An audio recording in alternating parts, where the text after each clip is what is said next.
you know. So anyway, but everything worked out okay.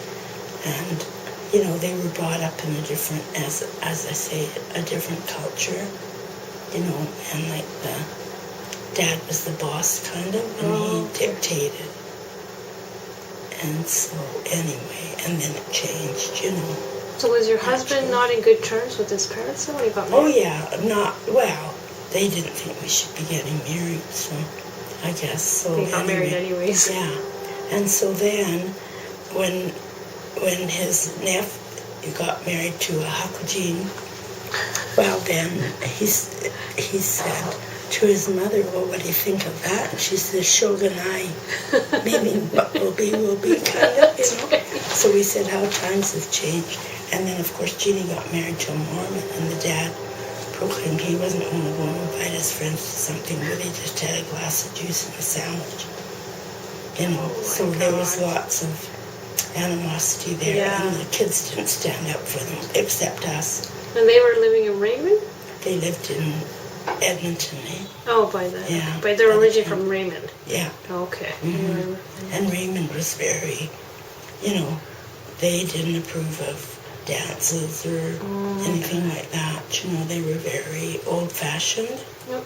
And, of course, we would go to dances, a whole carload of us. You know, like and Mitzi and Keach were always along, so, you know, we were chaperoned, you know. And it wasn't like we hung out with anybody in particular. We danced with everybody. And I remember when I went with Tack to this first, we came down for a Christmas party in Lethbridge. And of course I hadn't seen all my friends for ages, and he bought me a beautiful corsage. And of course all these guys asked me to dance, and I didn't. I thought, where did he go to? And he was out in the car somewhere. Whoops. So you got married and you were working at the law firm. Did you continue working there for a while then? I did. And then I quit. My daughter was born. I quit in June, and my daughter was born in July. And then we decided that we needed to get a house, you know, because we lived in a half-basement house, and the people had no children upstairs, and every time the baby cried, she'd say, oh, what was wrong? So I couldn't even let her cry. Oh, no.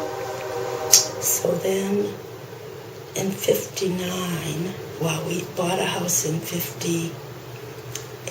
In Calgary? Mm-hmm. And we were so happy up there. And, or was it 57? And anyway, he decided that he couldn't get any further in his job. He thought he would like to go out on his own. What was he doing? He's an electrician. Okay. And he did industrial, and he was looking after lots of pumps down here and traveling a fair bit, you know. So anyway, and so he decided to come down and find out. And of course, our friends were electricians down here, and the person that did the pump work had just left town. And so there was a great demand for it. So he said, well, I'll let you know this fellow who was a good friend of ours, who was an electrician, and he had an electrical company and sold, you know, appliances too. He said, I'll give you a place in the back. Okay. And you can live, you know, use it free, but maybe you'll help me with fixing things and that. And of course my husband was good at that. So he carried us, you know, and then he paid him, I think, $25 a month or something, you know. And in those days, I mean, you could rent a house for $75. Yeah. So you came here for that? Yeah. So you had bought a house and you had to let go of it? Yeah. So I stayed behind to sell it, and I sold it within a month. And I was so disappointed that I sold it because I didn't want to move. No. So I was sulky, and every month I'd go back to Calgary to visit my friends. Oh my gosh, and how long did that continue for? Well, maybe for the first 3 months or so, you know. And then did you settle down? And I said, I'm not going to, I always was great in CGIT, like even when I was single up. I worked in CGIT here, and I said I would not go into church work while they recruited me to work in the East End, you know, in the welfare end of it. Yep.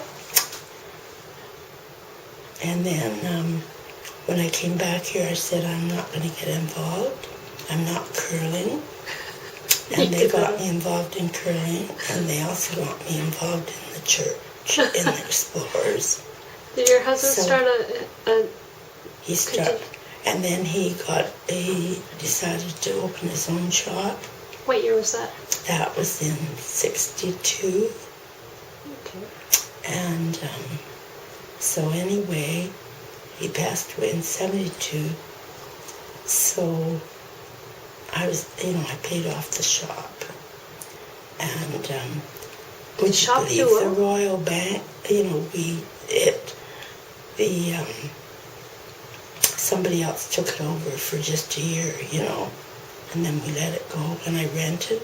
The Royal Bank had their first bank there. Really? Oh, that's kind of funny. In our shop, and it's such a tiny shop, 15 feet wide. They ruined my back door putting the vault in. And I think they rented it for $185 a month or something. Did your husband retire by then, or did he still work? No, he was only 40. Oh, okay. Were your parents still alive then? Because your dad was pretty old when the internment happened. Yeah. No, my dad died in 63, and my mother died, but my mother died after TAP. Oh, okay. Yeah. And she lived till... She lived to 74, and my husband died in 72. No, how old was she? She was 92. Wow, that's good. So Hattie outlived everybody. Yeah, at that's 96, true. eh? That's pretty good. I think our genes are pretty good, actually, except for the cancer. I have to change my batteries.